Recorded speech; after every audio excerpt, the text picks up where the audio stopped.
Hello guys, welcome to this new video. जी हाँ दोस्तों, आपको ताज़ा तरीन और अहम तरीन क्रिकेट की दुनिया से अपडेट करते चलें। कल का खेले जाने वाला मैच, जी हाँ दोस्तों, बारिश की वजह से मुनक़ता कर दिया गया था।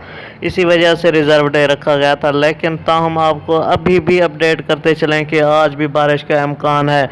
अगर ये मैच ना हुआ तो फिर क्या होगा, इस वीडियो में आप तफसील जान पाएंगे। आपसे गुजारिश है कि अगर अभी तक मेरा चैनल सब्सक्राइब नहीं किया तो काइंडली मेरे चैनल को ज़रूर सब्सक्राइब करें और साथ ही दिए गए बेल के आइकन को को नोटिफिकेशन पर इनेबल कर दें ताकि तमाम तर वीडियोस आपको वक्त पर मिलती रहें। जी हाँ दोस्तों, आपको वीडियो की तफसील की जानब ले चलते हैं, आपको अपडेट करते चलें।